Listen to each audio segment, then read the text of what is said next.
Up to the stage, guys. Thank you.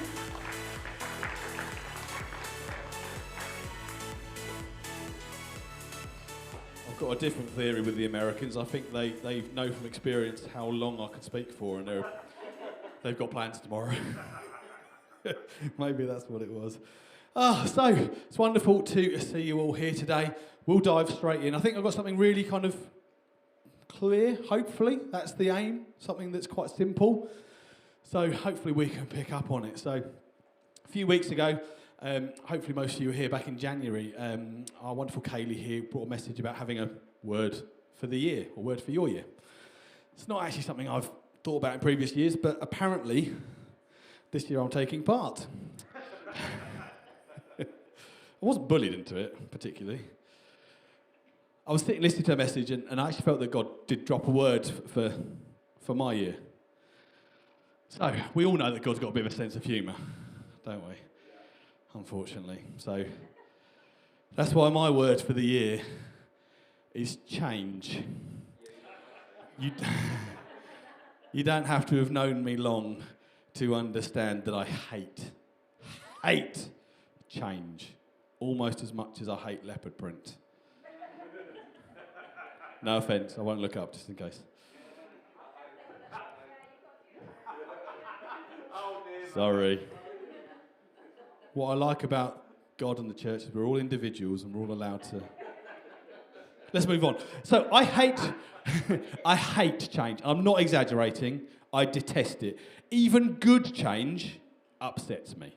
And I know that's illogical, but good change upsets me. It takes a long time for me to adapt to get used to, like in new routines and psychologically. And I think I've kind of, another way that I'm similar to Superman, that change to me is kryptonite to Superman. So that's how I kind of phrase it. And it is because I am a creature of absolute habit. So if I lose consistency, if I have to start again, then it does cause me issues. I'll forget things, I'll get stressed by things, all kinds of things. If things suddenly change, then I struggle. What we won't talk about is any spectrums or anything today. It doesn't matter if it's a change that's like a long-term change, something long-term or something short-term. If it's something that's changed, hasn't changed for 20 years but suddenly changed, I find that just as difficult if what I'm expecting to have for dinner changes. I have to prepare myself. I do. So God also in God's wisdom again, He gave me a wife who doesn't plan anything. So that kind of narrows my timeline down. I'm actually not joking when I leave work every day and I call at 8 to let her know I've left because she never knows when I'm leaving. But also because I have to ask her what's for dinner.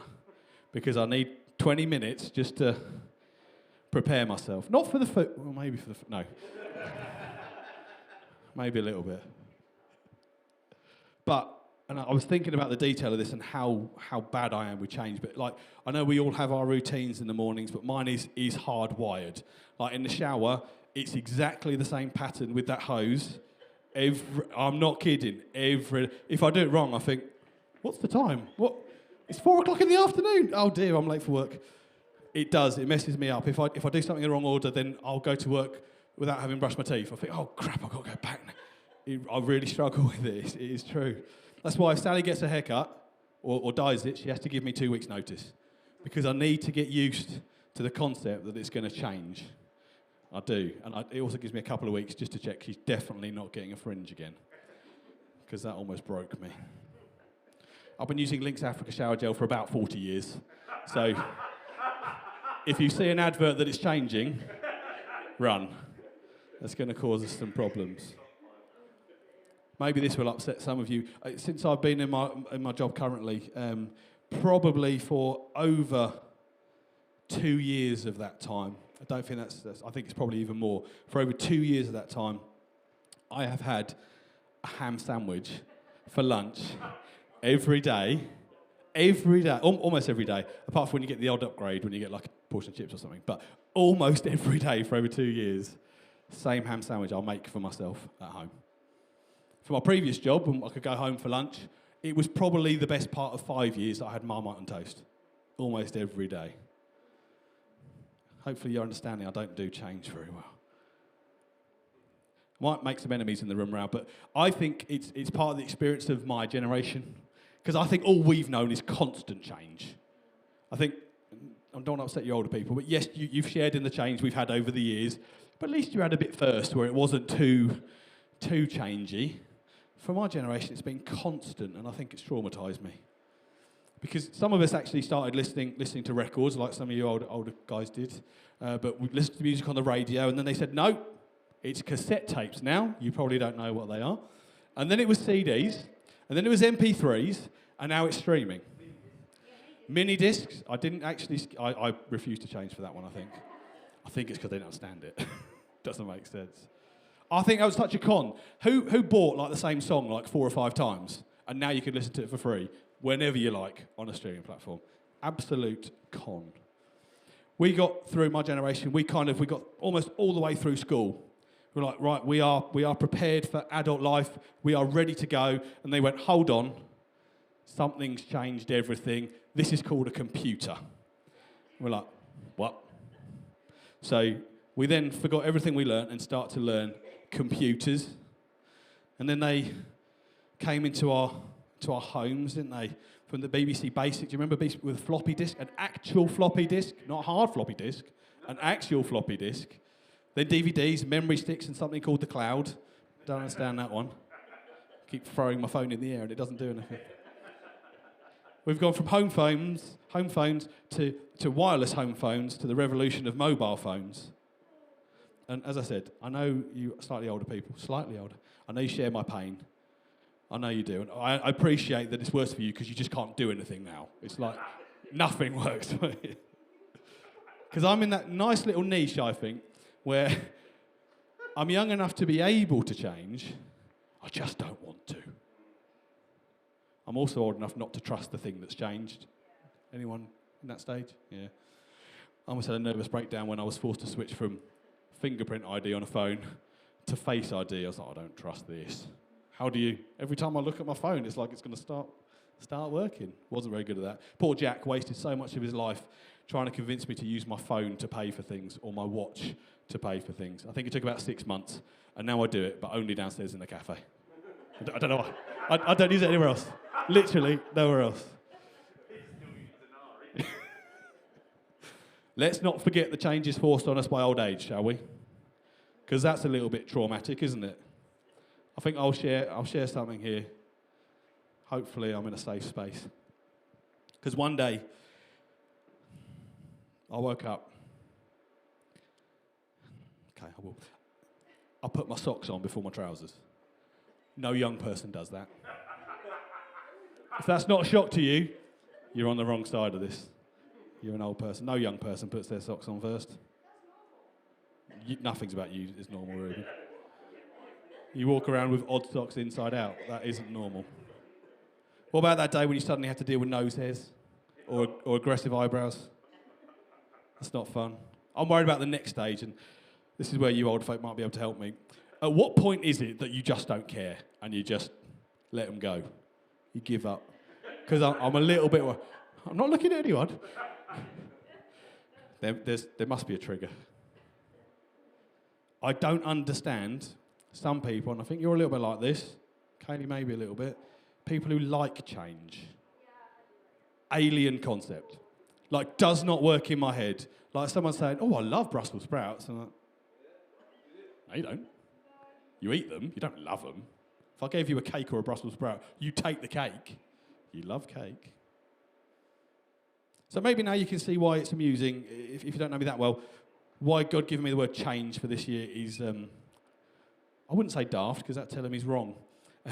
But it does make a lot of sense. But I don't think I'm alone in this. I think that's obviously why I'm going to speak about it today, but I think we're all resistant to change. At times, maybe to different degrees, different extents, even if it's just in certain areas. This next thing might sound a bit baffling given what I've told you so far, but when that word kind of change first came to me, I actually welcomed it, which I know that sounds odd, but I welcomed it because there's actually a couple of things that I'm kind of getting to the point where I'm desperate to see change. So that's why I welcomed it. But the problem was, when I was thinking about it, is that I wanted change this year to be the change that I want to see. And God has some other ideas, apparently, so it seems like I fell for a bit of a Trojan horse there. He's like, why don't we change? Unfortunately. Let me kind of try and explain this here. This is how it kind of played out in me. It was like, God said, yeah, here's the change. So I went, brilliant, God, now you've shown up. Can you come and fix this stuff? Yeah, okay. Here's a list, actually, because I want all these things done. Yeah, brilliant. Yeah, don't worry. That's all under control. But can we look at this first instead? What is it? That's the change I'm really worried about this year.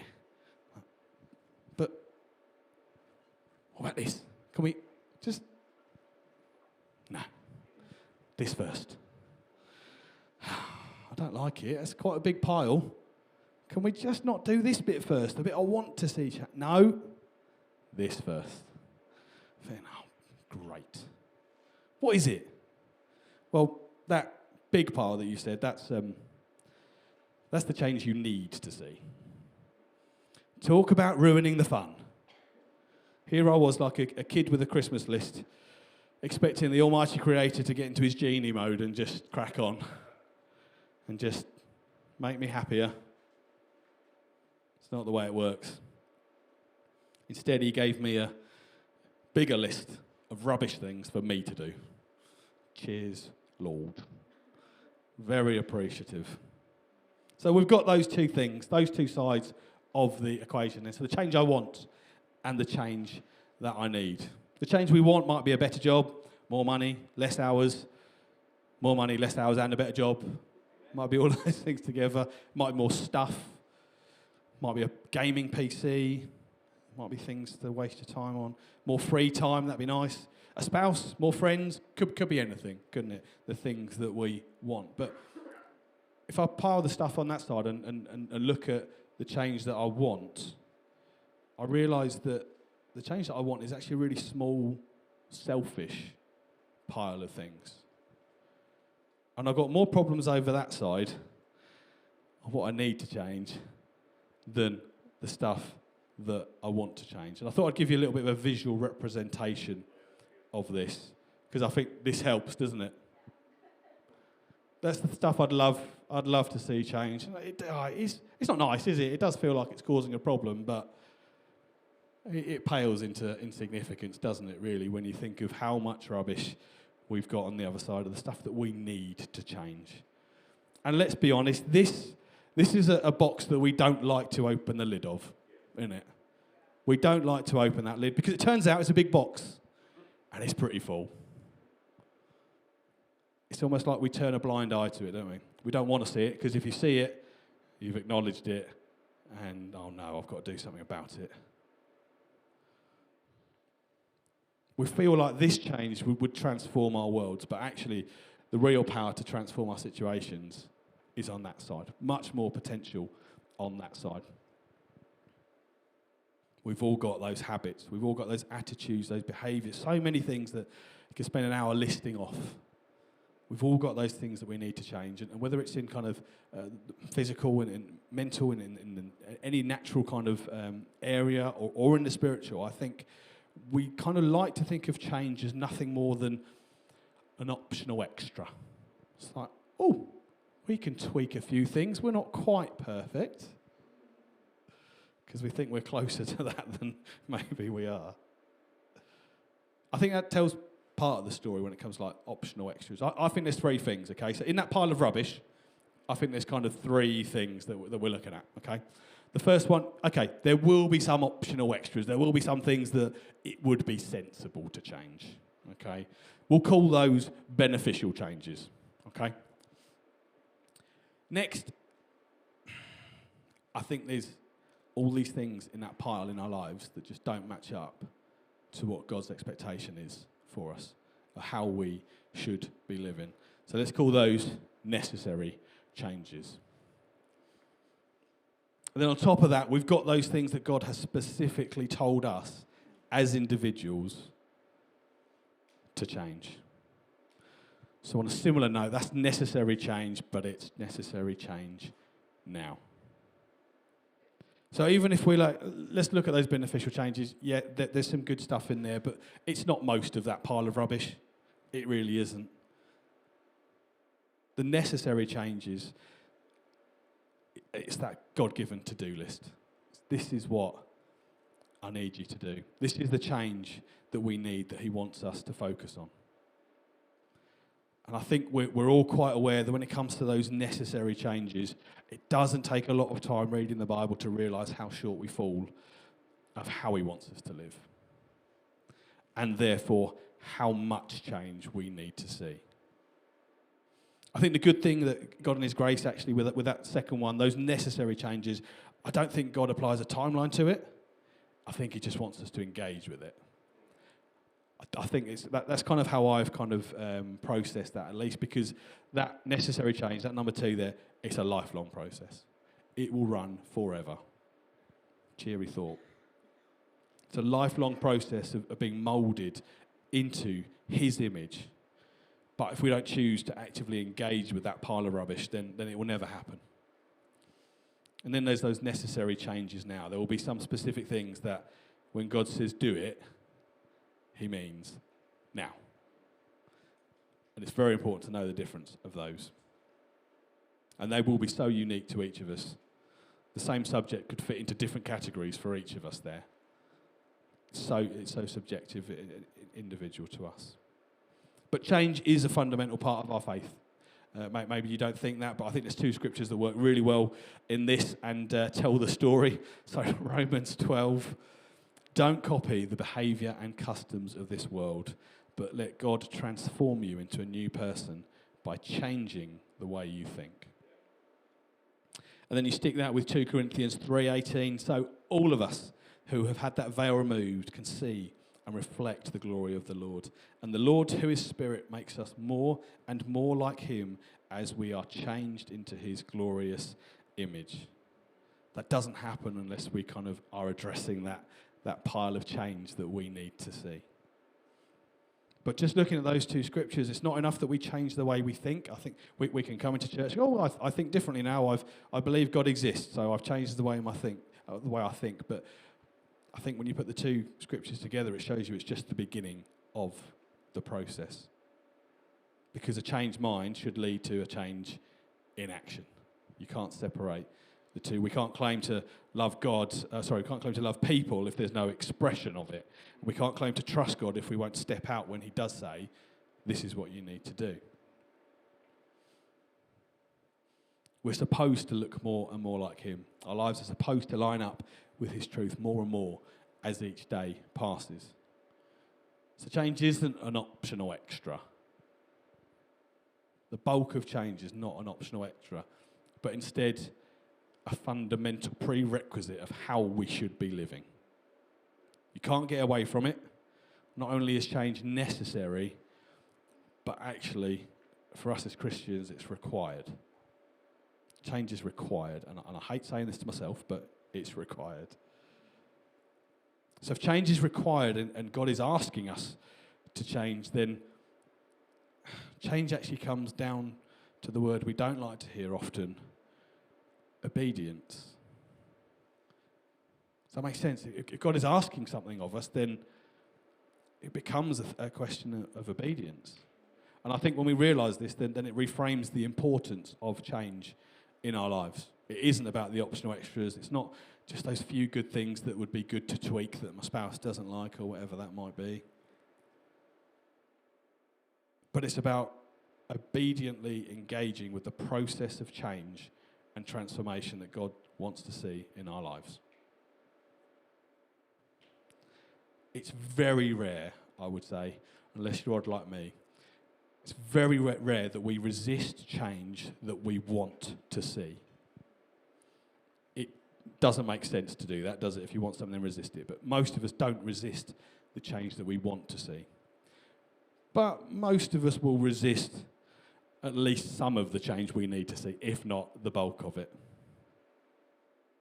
And yet in doing so, if we're resisting change, and like I said, speaking to myself here, if I'm resisting change, if I'm resisting that process of God transforming me, then I'm resisting obedience as well. So I want to bring this down to one really, really simple question that I haven't been able to get out of my head, and I hope it infects your brain too. I want to ask you a very simple question inspired by the story of Jonah. When it comes to obediently engaging and embracing that change that we need, that we know that we need as well, would it take a whale? And by that I mean, do we only change when we're forced to by circumstances? Or are we only obedient when we're forced to by consequences? Because I'm sure my house will be a mirror of yours. It's incredible how quickly those children won't do something if they don't want to do it. But when I mention 2 words of consequence, Wi-Fi password, things get done. They do. But I think we're like that child. We resist that change. We resist that obedience, and we only embrace it when we're face to face with consequence. And that is the whole story of Jonah, isn't it? I'll paraphrase it. I'll tell you about it if you haven't heard about it. Obviously, very, very well-known story, but you won't read 4 chapters. But let's paraphrase it briefly. So God said to Jonah, "Go to Nineveh and tell them they will be destroyed because of their wickedness." Yep. Jonah disobeyed, ran away, got on a boat. There was a massive storm. Jonah told the crew, "It's my fault. I've disobeyed God. I've run away from God." Yeah. So they threw him overboard, and then up comes that whale, swallows him. Yummy. So in the belly, Jonah then repented. God then got the whale to spit him out, and off he went to Nineveh in the end. He delivered God's message. They repented, and God forgave them, and he didn't destroy Nineveh. Other than the whale, the crazy part of this to me is that Jonah was a prophet. So his job was to deliver messages to people from God so that they might change and draw near to him. So it's not like he was just trying to, I didn't want to do that. There was a specific reason there. But we find out in the end it's because he didn't want to, because he knew that he'd go to all that effort and then God would forgive them, which seems crazy. But Jonah was saying that he served God, but he didn't want to be part of that story of forgiveness and change for other people. That's brutal if we apply that to ourselves, isn't it? Because would we be the same? Let me ask the question this way. Put yourself in Jonah's situation. This is an A or B answer. Do you end up in Nineveh or do you end up in a whale? There is no middle ground.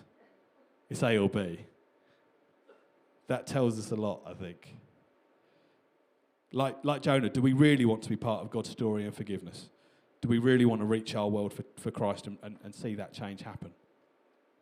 Because I think if we do, then it will require us to obediently engage in the change that we need to see. It took a whale to get Jonah to choose obedience. So what about us? Would it take a whale?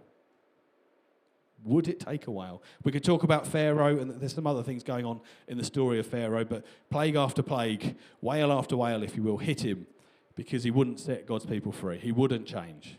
And like I said, there's some other elements in this, but he wouldn't change. And it wasn't just change that affected Pharaoh, it affected his family, everyone around him, the whole nation suffered because he had a hard heart and wouldn't change. He wouldn't change until that real personal consequence hit him and his son died. And then he changed, briefly. But we read stories like that in the Bible, don't we? And go, well, why didn't he just change? How many people in your lives are standing there going, why didn't you just change? Because it's very easy for us to write a list for somebody, isn't it? But when we come to our own list, I'm nigh on perfect. This is difficult. It's true. Why don't they just change? Let me ask you again and try and infect you with this idea. Would it take a whale? Because so often we talk, I'll get to it. I'll get to it. But I think it's an A or B answer. It's either I'm going to do it or I'm not going to do it. I'm fully aware change is hard. I don't like it. That's why we avoid it. Sometimes we try to cheat it, don't we? Talking about belts this morning. That's definitely one thing. When I started my job in extends this idea, started my last job in 2021, I had to buy some suits, okay? I didn't like that change. I'm still not happy about it, almost 4 years in. Since I started, I've put on the best part of 3 stone. So the trousers aren't just uncomfortable, they're physically painful. That isn't an exaggeration. So it's quite easily fixed, isn't it? I buy a new pair of trousers. I'm not spending more money on a suit. I refuse to.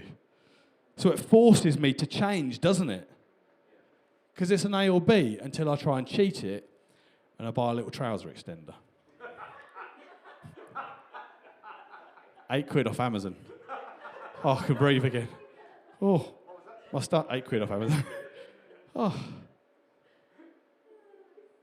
But in A or a B world, cheating isn't in the middle. Cheating is I'm not doing it. It'd be quite easy. Quite easy to see the logic, isn't it? To tell me I just need to lose weight then. I do. Thanks for your efforts. But I cheated.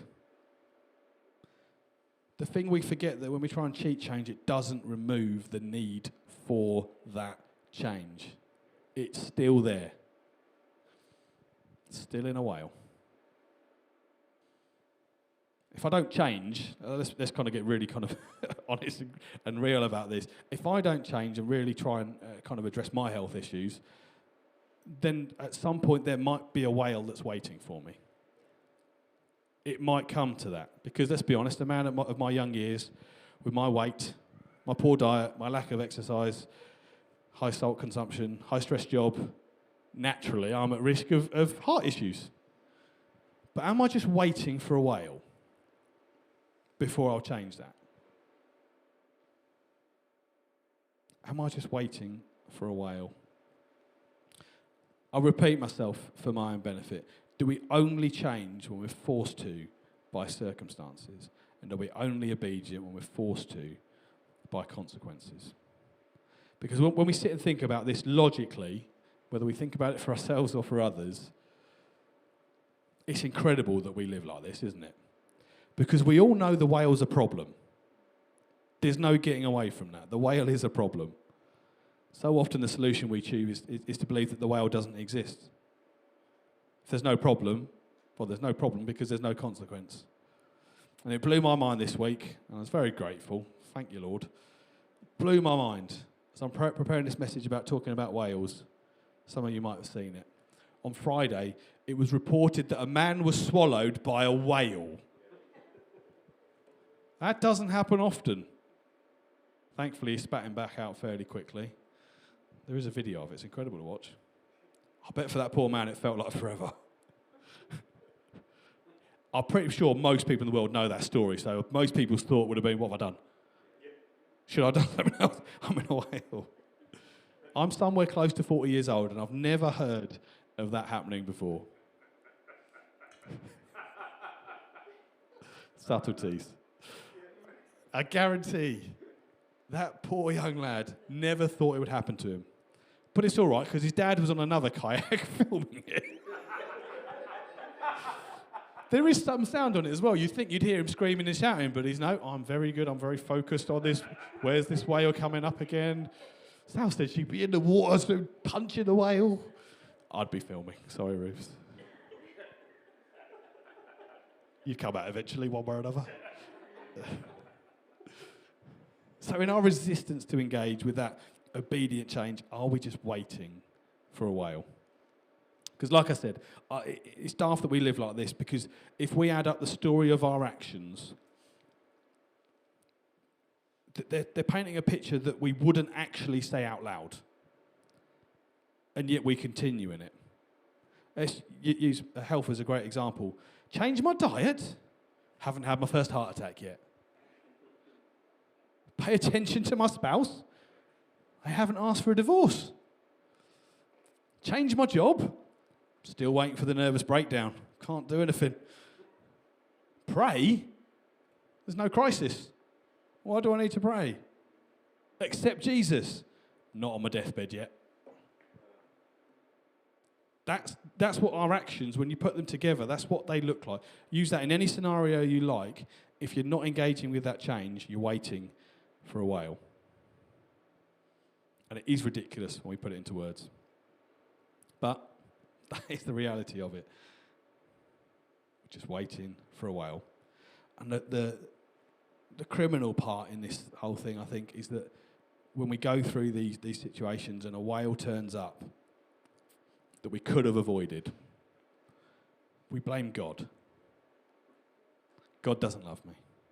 What's the point of faith? It's his fault. He's punishing me. All because we chose to resist the obedient change that we knew we needed to engage with first. Imagine if we dealt with a problem before it even arrived. Well, that's a very simple way of putting it, but it's the reality. And it is human nature. We fixate on the change we want to see rather than accepting the change we need to see is actually what's within our control.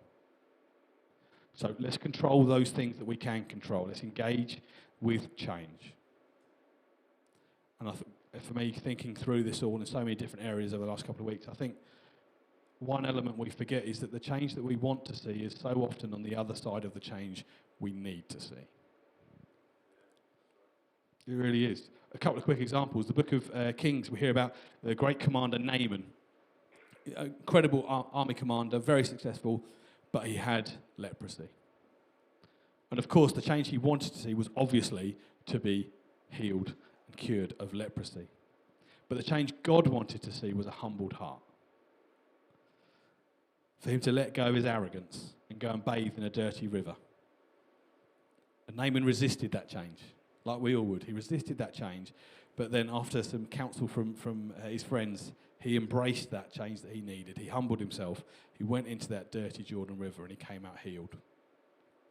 The New Testament, great example, we hear about the rich young ruler, don't we? A young man who wanted eternal life. He did everything right, but Jesus pointed out the one thing, the one change he needed to see first. He needed to let go of his attachment to money, give it all away, but he wouldn't do it. And we don't know. Maybe that changed later. Maybe he spent the rest of his life waiting for that whale of consequence to show up. So let's focus on the change we need, not the change we want, because the change we want we can't always control. Let's be obedient to the things that God's asking us to change, because God ordered change, as much as I hate to admit it, it's always good for us. Always good for us. Maybe in the end, but it's always good for us. Sometimes it's difficult, it's messy to start with, but it always ends up being for our benefit. And let's be honest, not just our benefit, our family's benefit, our friends benefit from it, society around us benefit from it if we all engage with this. I can guarantee every single one of us has at least one thing that God is asking us to change. And I'd be amazed if it's not 50. Quite frankly, when we look through his word, we could come up with a list very quickly, couldn't we, of how we all fall short of that. We've all got something that we need to change. If you can't find it, if you don't want to look through the Bible, then ask a friend if you're brave enough. Ask a spouse if you're really brave. You'll definitely get a list back then. But as I said, most of us don't see our own problems, do we? We see the change that other people need, but then we're blind to our own. But let's not wait for a whale. Let's not wait for the problem to arise. Let's not live in a way where it would take that whale to get change. So let's engage with the change we need to see now. I can guarantee one thing. Jonah never forgot that whale. You wouldn't, would you? You would forever remember that one time. And I bet whenever God asked him to do anything else in the future, it never took a whale again. I bet his obedience, his change was very prompt and always in the right direction. So anytime you are faced with a change you need to make, this week, this month, this whole year, joining my painful year, just ask yourself, would it take a whale? Okay, let's pray. Father, I thank you.